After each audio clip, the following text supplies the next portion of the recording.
हम में से ऐसे कितने लोग हैं जो अपनी क्षमता का पूरा इस्तेमाल कर पाते हैं। आपको लग रहा होगा कि आप शायद अपनी मानसिक और शारीरिक शक्ति का पूरा इस्तेमाल कर रहे हैं, लेकिन केवल 1% लोग ही होते हैं जो ऐसा कर पाते हैं। इस बात की बेहद कम संभावना है कि हम सभी उन 1% लोगों में शामिल हों। आप जब अपने आसपास नजरें घुमाकर देखेंगे तो ये पाएंगे कि दुनिया के ज्यादातर लोग अपने ही एक छोटे से घोंसले में रहते हैं। ये लोग बाकी लोगों को भी एक सुरक्षित घोंसले में रहने की सलाह देते हैं, मगर अंदर ही अंदर वो खुद इस बात से बेहद परेशान रहते हैं कि आखिरकार कब वो इस कैद की दुनिया से बाहर निकल पाएंगे। आप में से कुछ लोगों की जिंदगी शायद बहुत मुश्किल दौर से गुजर रही हो, और हो सकता है कि कुछ लोगों की जिंदगी बहुत अच्छे समय से गुजर रही हो। लेकिन ये बात दोनों ही तरह के लोगों को जान लेनी चाहिए कि आप जिस भी स्थिति में हैं, आप उससे कई गुना आगे जा सकते हैं। हमें बस जरूरत है हमारे वास्तविक सामर्थ्य की पहचान करने की। कई सारे बुद्धिजीवी ये कहा करते हैं कि शरीर और दिमाग की एक सीमा होती है, जिससे आगे ये दोनों ही हाथ खड़े कर देते हैं। लेकिन क्या ये सबके लिए सच है? तो जवाब है बिल्कुल नहीं। 100 में से एक आदमी हमेशा ऐसा होता है जो सभी तरह की सीमाओं को लांघ कर नया इतिहास रचता है। अब ये हमारे ऊपर है कि हम अपने आप को किस तरह का इंसान बनते देखना चाहते हैं। तो क्या ये बहुत आसान रास्ता होगा? नहीं। यदि आपको उन 1% लोगों की सूची में शामिल होना है, तो इसके लिए आपको मेहनत को भी अपना साथी बनाना होगा।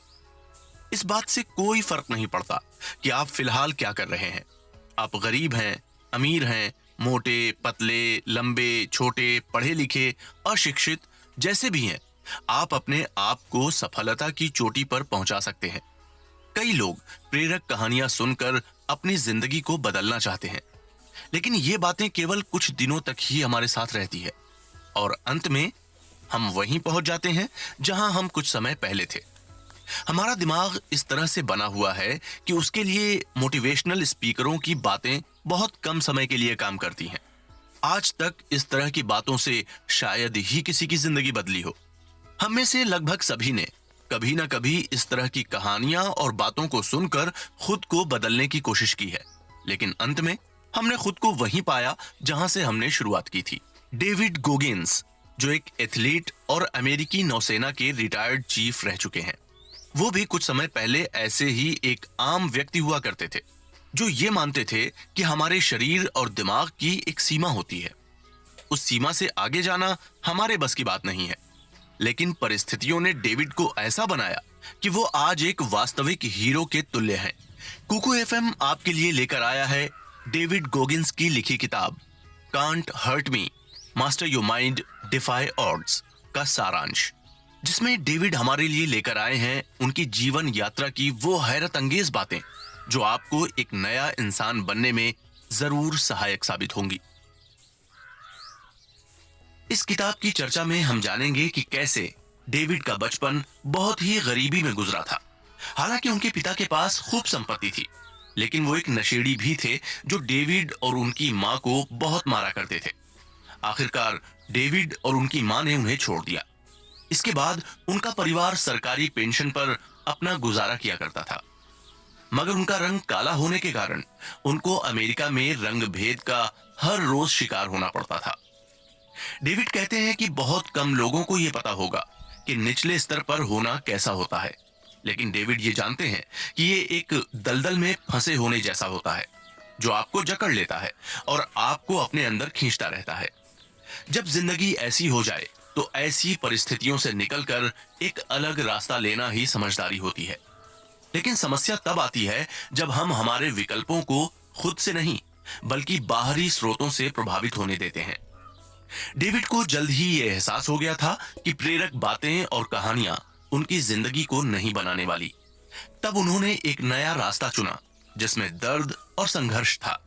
आखिरकार उन्होंने अपने दिमाग और शरीर के हर कमजोर हिस्से को बदलकर इतना मजबूत बना दिया जो शायद ही पहले किसी ने देखा हो। डेविड का यह मानना है कि हर व्यक्ति अपनी वास्तविक क्षमता का केवल 40% ही इस्तेमाल कर पाता है। एक बार डेविड को MIT के एक बड़े समारोह में बुलाया गया था। हालांकि डेविड ने कभी भी किसी विश्वविद्यालय में एक विद्यार्थी के रूप में कदम नहीं रखा था।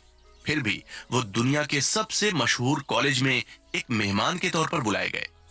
उस समारोह में थोड़ी देर तक ऐसे ही बातें चलती रहीं। इसके बाद डेविड ने देखा कि एमआईटी के कुछ प्रोफेसर ये कह रहे हैं कि हर व्यक्ति की एक सीमा होती है जिसमें वो कुछ चीजें बिल्कुल नहीं कर पाते, फिर चाहे वो कितने ही कठोर क्यों ना हो जाएं।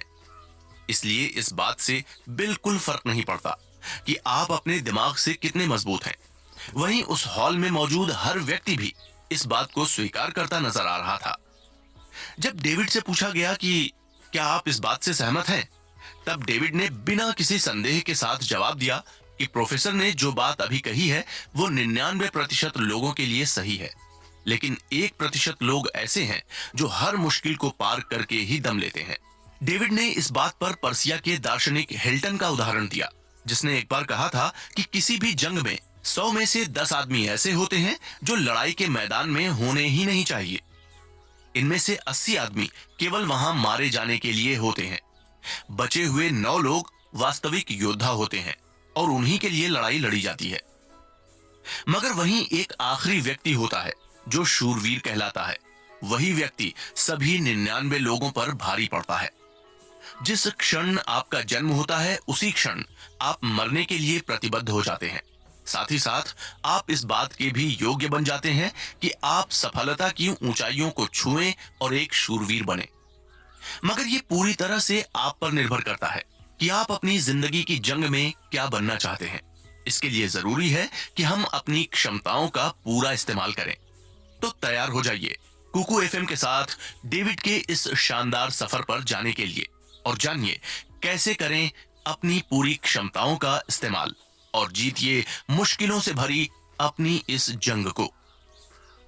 आप सुन रहे हैं कुकू एफएम, डेविड गोगिंस की लिखी किताब can't hurt me, master your mind, defy all. मुझे हालातों का शिकार बन जाना चाहिए था। डेविड अपनी माँ, बड़े भाई और पिता के साथ न्यूयॉर्क के एक अमीर इलाके में रहते थे। वहां आसपास डॉक्टर, बड़े बड़े वकील और यहां तक कि प्रसिद्ध फुटबॉल खिलाड़ी भी रहा करते थे, जिनकी कार बहुत शानदार थी। डेविड के घर के आगे भी एक मर्सिडीज और एक रोल्स रॉयस खड़ी रहती थी, लेकिन सच डेविड के घर की दीवारों के पीछे छुपा था। डेविड के पिता ट्रूनिस गॉगिंस एक स्केट रॉक क्लब चलाते थे, जिससे वो काफी अच्छे पैसे कमाते थे। लोगों को लगता था कि उनका परिवार भी एक सभ्य परिवार की भांति है, जहां सब आपस में मिलजुल कर रहते हैं। मगर सच्चाई इससे कोसों दूर थी। डेविड के पिता न केवल एक नशेड़ी थे, यहां तक कि वो कई सारी आपराधिक गतिविधियों में भी शामिल थे। ट्रूनिस डेविड की मां जैकी से 17 साल बड़े थे और उन्होंने जैकी से कभी भी कानूनी तौर पर शादी नहीं की थी। हर रात डेविड और उनकी मां क्लब में रात भर काम करते थे। रात को वो गंदे टॉयलेट साफ करते और वहीं पर सोते थे। जब भी काम में कोई गलती होती तो डेविड और उनकी मां को ट्रूनिस बहुत मारते थे। डेविड अक्सर मार के कारण अपने शरीर पर पड़े निशानों को छुपाने का प्रयास करते थे। स्कूल में उनकी यही कोशिश रहती थी कि कोई भी उनकी मार के निशानों को न देखे, क्योंकि यदि कोई उनके निशानों को देख लेता तो ये निशान और ज्यादा गहरे हो जाते। उनके पिता ये बिल्कुल भी नहीं चाहते कि किसी और को उनके घर की बात पता चले।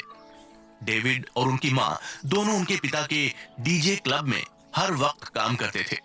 उनके पिता ने किसी भी अन्य कर्मचारी को काम करने के लिए नहीं रखा था। डेविड के पिता की आसपास के मोहल्ले में अच्छी खासी पहचान थी, जिसके कारण लोगों को हमेशा यही लगता था कि वो एक बहुत ही अच्छा इंसान है, जो अपने बच्चों और पत्नी का बेहद ख्याल रखता है। एक दिन जब डेविड की मां ने एक छोटी सी गलती कर दी तो ट्रूनिस को बहुत गुस्सा आ गया। इस गलती पर वो अपनी बेल्ट निकालकर अपनी बीवी जैकी को लगातार मारता रहा। आखिरकार जैकी ने घर में लगा इमरजेंसी अलार्म बजा दिया, जिससे ट्रूनिस रुका और ऊपर चला गया। उसे पता था कि पुलिस रास्ते में ही होगी। जब पुलिस आई तो ट्रूनिस पहले से ही दरवाजे पर खड़ा हो गया और पुलिस वालों से हंस हंस कर बातें करने लगा। पुलिस ने डेविड की मां जैकी को ट्रूनिस के पीछे खड़ा देखा। उन्होंने ये भी देखा कि जैकी का चेहरा सूजा हुआ था और उसके मुंह से खून निकल रहा था, लेकिन बावजूद इसके पुलिस ने इसे नजरअंदाज कर दिया, क्योंकि ट्रूनिस का एक अच्छा खासा रुतबा था और उसकी पहुंच पुलिस तक भी थी। डेविड और उनकी मां को यह एहसास हो गया था कि उनको बचाने वाला कोई नहीं है। एक दिन ट्रोनिस सब लोगों को एक क्लब लेकर गया जहां वो जुए में लाखों रुपए हार गया। जब सब लोग वापस अपने घर आ रहे थे, तब डेविड ने केवल इतना कहा कि उन्हें इस क्लब में नहीं जाना चाहिए था। यह सुनते ही ट्रूनिस आग बबूला हो गया। उसने डेविड को कहा कि वो घर जाते ही अपने कपड़े निकाल दे। डेविड जैसे ही घर पहुंचा, उसने ट्रूनिस की बात मानी और डरते हुए हॉल में जाकर कपड़े उतार कर खड़ा हो गया। उसे ये मालूम था कि आज उसे अपनी जिंदगी की सबसे बुरी मार पड़ने वाली है। हॉल की लाइट बंद थी, जिसके कारण डेविड ज्यादा कुछ नहीं देख पा रहा था। लेकिन जैसे ही उसने गेट के खुलने की आवाज सुनी तो वो डर गया। उस हॉल में केवल इतना ही उजाला था कि वो ट्रूनिस की आंखें और थोड़ा चेहरा ही देख पा रहा था। ट्रूनिस ने बेल्ट निकालकर पहले डेविड की कमर पर मारा। जब डेविड ने अपने हाथों से उसे रोकने की कोशिश की, तब ट्रूनिस ने उसकी जांघों और पैरों पर मारना शुरू कर दिया। डेविड अब ये कोशिश कर रहा था कि वो अपने हाथों से अपने पर लगने वाली चोट को कम करे, मगर ट्रूनिस की मार उसके नन्हे और नाजुक हाथों से कहां रुकने वाली थी। धीरे धीरे डेविड की आंखों से आंसू आने लगे और वो बेहद गुस्सा होने लगा। वो इन सब का अंत चाहता था, जिसकी शुरुआत अब होने वाली थी। वो अब चुपचाप खड़ा होकर ट्रूनिस की हर मार को सहने लगा, लेकिन उसकी आंखों में इतना गुस्सा भरा था कि वो ट्रूनिस को उसी समय मार देना चाहता था। ट्रूनिस जब डेविड को मार रहा था, तो डेविड लगातार ट्रूनिस की आंखों में देख रहा था, जिससे ट्रूनिस को ये न लगे कि उसने डेविड को झुका दिया है। जब डेविड की मां जैकी को ये बात पता लगी, तो उसकी सहनशीलता की सीमा पार हो चुकी थी। वो अब तक ट्रूनिस को केवल इसलिए झेल रही थी क्योंकि उसे पता था कि ट्रूनिस ने अब तक कानूनी तौर पर उससे शादी नहीं की है। इसी कारण उसे कानूनी रूप से ट्रूनिस की संपत्ति का कोई हिस्सा नहीं मिलेगा। जैकी को यही चिंता सता रही थी कि वो अकेले अपना और अपने बच्चों का पालन पोषण कैसे कर पाएगी। मगर जैकी अब ये सोच चुकी थी कि वो अब ये सब नहीं सहेगी। उसने शाम को खाना खाते वक्त डेविड और उसके भाई को कहा कि वो लोग अपना बैग पैक कर लें, क्योंकि वो लोग अब और इस घर में नहीं रहेंगे। ट्रूनिस उस वक्त अपने किसी दोस्त से बात कर रहा था। जब उसने ये सुना कि जैकी उसे छोड़कर जा रही है, तो उसने गुस्से में जैकी से कहा कि वो लोग उसके बिना जिंदा नहीं रह पाएंगे। अब जैकी के सामने ये समस्या थी कि उसे अपने और अपने बच्चों के लिए रहने की जगह ढूंढनी थी। तब उसने अपनी माँ के पास ब्राजील जाने का निर्णय लिया। अपनी नानी के पास डेविड और उसका बड़ा भाई ट्रूनिस जूनियर करीब 6 महीने तक रहे, जिसके बाद वो स्कूल जाने की योजना बनाने लगे। लेकिन डेविड का बड़ा भाई वहां नहीं रहना चाहता था, क्योंकि ट्रूनिस का व्यवहार ट्रूनिस जूनियर के प्रति काफी अच्छा था। हालांकि ट्रूनिस उसे भी कभी कभी पीटता था, लेकिन वो उसे अपना वारिस मानता था। कई बार ट्रूनिस अपने बड़े बेटे ट्रूनिस जूनियर को यह भी बोलता था कि एक बार तुम बड़े हो जाओ, फिर घर की जिम्मेदारी तुम संभालोगे। ट्रूनिस की ये बात जैकी को पीटने पर भी लागू होती थी। हालांकि ट्रूनिस जूनियर कभी भी अपनी माँ को ट्रूनिस के हाथों पीटते हुए नहीं देख पाया। उसकी आंखें और उसका मन इतना दर्दनाक दृश्य देखने के लिए बिल्कुल भी तैयार नहीं था। जब भी ट्रूनिस जैकी को पीटता था, तो ट्रूनिस जूनियर हमेशा अपने कमरे के बाहर खड़ा रहता था। लेकिन जब उसने देखा कि उसके पिता का व्यवहार बाकियों की तुलना में उसके साथ थोड़ा अच्छा है, तो उसने वहीं रहना पसंद किया। डेविड जब स्कूल गया, तो उसे दूसरी कक्षा में रखा गया। दूसरी कक्षा में उस उम्र का वो एकमात्र विद्यार्थी था जो कमजोर था। उसे दूसरी कक्षा की पढ़ाई के बारे में कुछ भी पता नहीं था। लेकिन किस्मत से डेविड को एक अच्छी शिक्षिका सिस्टर कैथरीन मिली, जिसने डेविड का ख्याल रखा और उसे हर बात ठीक से समझाई। उन्हीं के कारण डेविड धीरे धीरे पढ़ाई में भी अच्छा प्रदर्शन करने लगा। अगले साल जब डेविड तीसरी कक्षा में आया, तो सिस्टर कैथरीन उसके साथ नहीं थी। नई शिक्षिका, जिसका नाम मिस डी था, पहले वाली शिक्षिका सिस्टर कैथरीन जैसी बिल्कुल भी नहीं थी। उसे नहीं पता था कि डेविड का अतीत कैसा था, इसलिए वो डेविड को खूब डांटती थी। धीरे धीरे डेविड ने परीक्षाओं में चीटिंग करना शुरू कर दिया, जिसके कारण वो मिस डी की डांट से बच जाया करता था। लेकिन ऐसा ज्यादा दिन तक नहीं चला। मिस डी को जब इस बारे में पता चला, तो उन्होंने डेविड की माँ को कहा कि वो डेविड को स्कूल में तभी रखेंगी जब वो डॉक्टर से उसके लिए थेरेपी सेशन ले और उसके पागल न होने का प्रमाण पत्र लेकर आए। डेविड और उनकी माँ जैकी को यह बात सुनकर बड़ा धक्का लगा। जब जैकी डेविड को डॉक्टर के पास लेकर गई, तो वहां पर कई पागल बच्चे थे डेविड को इस बात का पूरा एहसास था कि वो पागल बिल्कुल भी नहीं है, बल्कि वो डिप्रेशन का शिकार था। डेविड को इससे पहले भी एक बीमारी हो चुकी थी, जिसमें उसके कान से लगातार खून निकलता था। उस समय ट्रूनिस ने उसका इलाज नहीं कराने दिया था, लेकिन अब जैकी ने सोच लिया था कि वो डेविड का इलाज कराएगी, मगर उसके पास इलाज के लिए पैसे नहीं थे। धीरे धीरे डेविड को ये लगने लगा कि वो केवल असफल होने के लिए ही बना है। डेविड पूरी तरह से टूट चुका था। उसे इन सब से बाहर निकलने का कोई रास्ता नजर नहीं आ रहा था।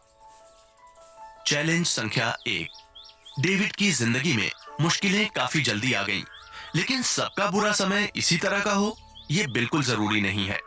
इसलिए याद कीजिए कि आपका बुरा समय कब आया था। क्या आपके साथ भी कभी इस प्रकार की मारपीट की गई थी? यदि हाँ, तो आप वहीं से ये सोचने लगे होंगे कि आप एक सीमित क्षमता वाले व्यक्ति हैं। इसी सोच के चलते हम अपने आप को आगे धकेलना बंद कर देते हैं। आप आज ही एक डायरी में ये सब लिखना शुरू कर दीजिए कि क्या कोई ऐसा व्यक्ति है जो आपकी सफलता के आड़े आ रहा है। वो व्यक्ति कहीं भी हो सकता है, आपके घर में, आपके स्कूल में या आपके पड़ोस में। एक बार आप अपनी सूची बना लें तो इसे आप जिसके साथ चाहें उसके साथ साझा कीजिए। आप चाहें तो इसे सोशल मीडिया पर भी एक फोटो के साथ पोस्ट कर सकते हैं, जिसमें आप ये लिख सकते हैं कि कैसे आपको एक प्रकार के बुरे अनुभव का सामना करना पड़ा था। इससे यह होगा कि आप उस बुरे अनुभव से आगे बढ़ेंगे और अगले कदम की तैयारियां करने लगेंगे।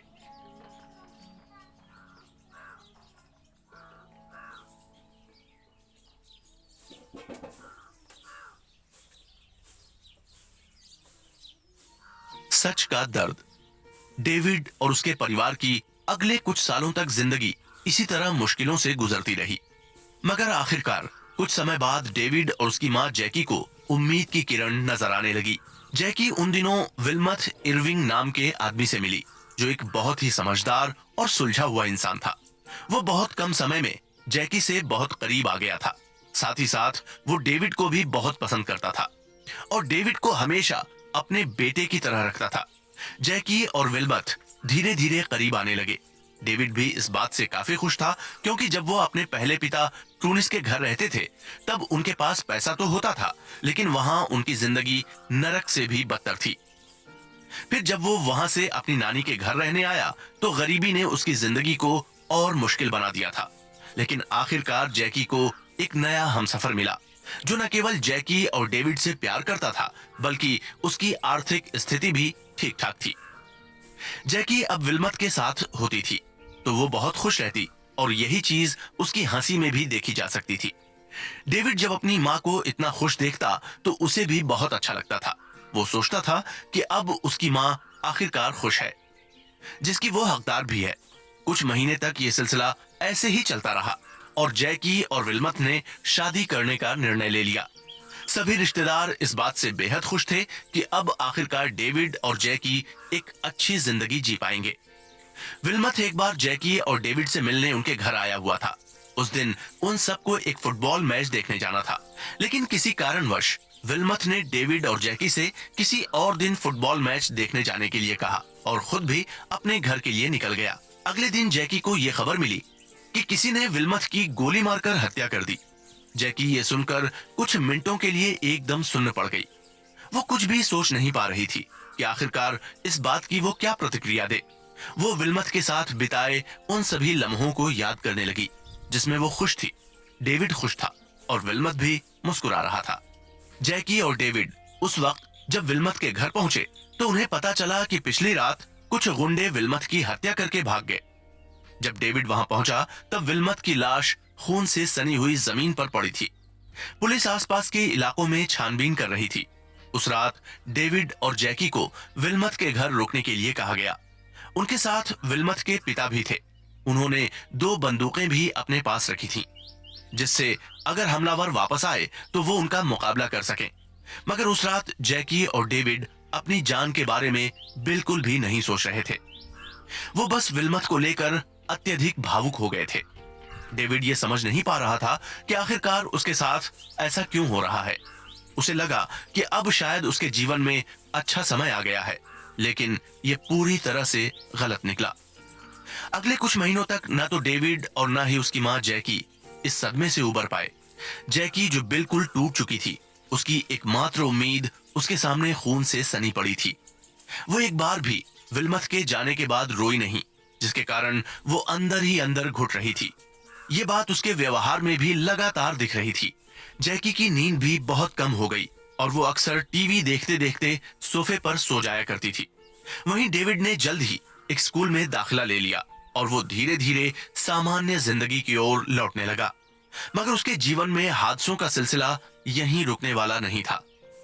एक बार जब डेविड बस में बैठकर अपने स्कूल जा रहा था, तब उसने देखा कि एक गाड़ी में से छोटा बच्चा निकलकर उसकी बस की तरफ भागते हुए आ रहा था। उस वक्त बस रुकी हुई थी।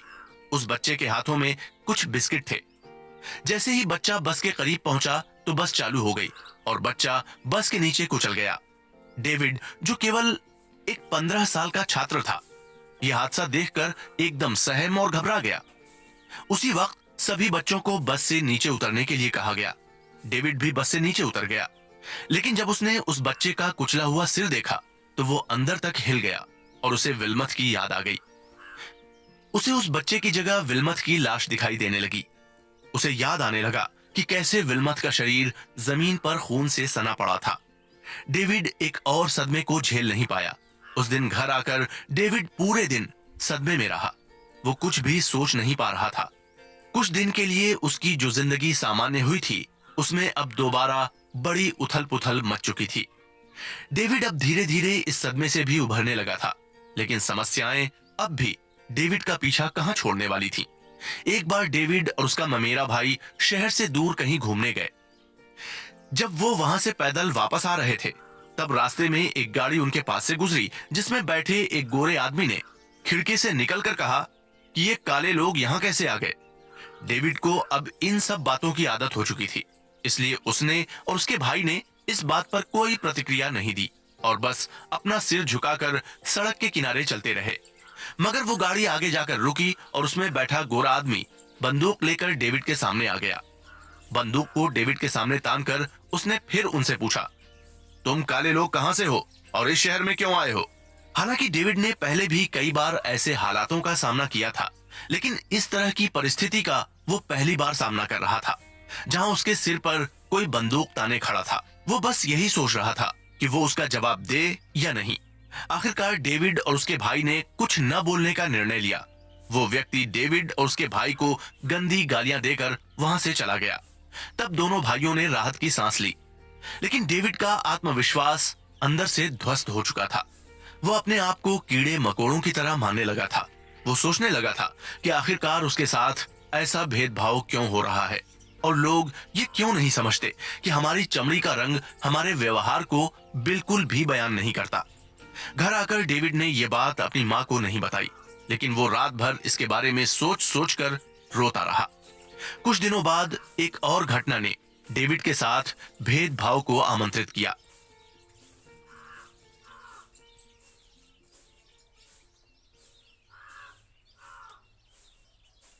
एक बार डेविड अपनी कक्षा में बैठकर अपनी शिक्षिका की बात सुन रहा था। उस वक्त जब उसने अपनी नोटबुक खोली तो उसने देखा कि उसकी नोटबुक पर किसी ने एक काले व्यक्ति का चित्र बना दिया था, जिसके पीछे आपत्तिजनक और भद्दी गालियां भी लिखी हुई थी। डेविड ये देखकर हैरान हो गया, क्योंकि अब तक किसी ने भी उसको कम से कम उसके स्कूल में तो इस तरह की भेदभाव भरी बातें नहीं कही थी। लेकिन उस दिन डेविड ने यह देखा कि उसके स्कूल के साथी उसके साथ ऐसा व्यवहार कर रहे हैं और उसे एक निम्न दर्जे का व्यक्ति मानते हैं। डेविड तब बिना किसी को देखे अपनी नोटबुक उठाकर कक्षा से बाहर चला गया। पीछे से उसकी शिक्षिका उसे बुलाती रही, लेकिन वो रोते हुए सीधे प्रिंसिपल के कमरे में पहुंचा। उसने उस नोटबुक को प्रिंसिपल की टेबल पर फेंका और कहा, अब बस हो गया, मैं अब और नहीं सह सकता। प्रिंसिपल ने उसकी किताब देखी और कहा कि डेविड, इसमें तो काले व्यक्ति की स्पेलिंग भी गलत लिखी है, ये जरूर कोई बेवकूफ होगा। डेविड प्रिंसिपल की ये बात सुनकर बहुत गुस्सा हुआ और रोता रहा। डेविड के लिए परेशानियां यहीं नहीं रुकी। वो लगातार रंग भेद से जुड़े इस तरह के तानों का सामना करता रहा। मगर एक घटना ऐसी हुई जिसने उसे पूरी तरह से तोड़कर रख दिया। डेविड को अपने स्कूल में एक लड़की बेहद पसंद थी। वो लड़की भी डेविड को बहुत पसंद करती थी, एक बार जब वो दोनों एक कैफे में कॉफी पी रहे थे, तो उसी वक्त उस लड़की को उसके पिता ने डेविड के साथ देख लिया। उसके पिता ने लड़की को बुलाया और कहा, अगर आइंदा तुम इस लड़के के साथ में दिखी तो तुम्हारी खैर नहीं। ये सुनकर डेविड अंदर ही अंदर पूरी तरह से बिखर गया। उसने कभी नहीं सोचा था कि उसका काला होना उसको इतनी बेइज्जती का पात्र बनाएगा। वो अब पूरी तरह से हार चुका था। वो किसी से भी सहानुभूति की उम्मीद नहीं कर रहा था। डेविड के शरीर को मानो लकवा मार गया हो। यह उसके जीवन का सबसे शर्मिंदगी भरा पल था, जो वास्तव में उस बंदूक वाली घटना से भी ज्यादा शर्मनाक था, क्योंकि यह घटना भरी भीड़ के सामने हुई थी और ये शब्द भी एक पढ़े लिखे व उम्र दराज व्यक्ति के मुंह से निकले थे। इन सब परेशानियों के बीच डेविड के मन में एक सपना था, जो अब भी पल रहा था। डेविड के दादाजी अमेरिकी वायुसेना में एक रसोइया थे, जहां उन्होंने 30 साल तक काम किया था। उनको अपनी इस नौकरी पर इतना गर्व था कि वो अपनी सेना की वर्दी हर रविवार को चर्च में जाते वक्त पहनते थे। यही देखकर डेविड भी वायुसेना में जाने के लिए प्रेरित हुआ। वायुसेना में भी जो नौकरी डेविड को सबसे ज्यादा पसंद थी, वो पैराट्रूपर्स की थी। पैराट्रूपर्स वो लोग होते हैं जो वायुयान से पैराशूट की मदद से कूदकर पायलट और सेना के जवानों की जान बचाते हैं। डेविड ने इस बारे में और जानकारी प्राप्त करने के लिए 1 सप्ताह के लिए एक कोर्स में दाखिला लिया। वहां उसने एक पैराट्रूपर स्कॉट गैरन का भाषण सुना। अपनी ट्रेनिंग के दौरान की कहानियां सुनाते हुए स्कॉट ने बताया कि कैसे उसे 13,000 फीट की ऊंचाई से कूदना पड़ा था। एक दिन जैसे ही वो कूदा तो कुछ तकनीकी खराबी के कारण उसका पैराशूट ठीक से नहीं खुला और उसके साथी के पैराशूट से उलझ गया। इसके कारण वो दोनों ठीक से लैंड नहीं कर पाए। जल्द ही स्कॉट जमीन पर गिर गया और वो लुढ़कता ही गया। सबने सोचा कि स्कॉट की मौत हो गई है, लेकिन उस समय उसमें थोड़ी जान बाकी थी।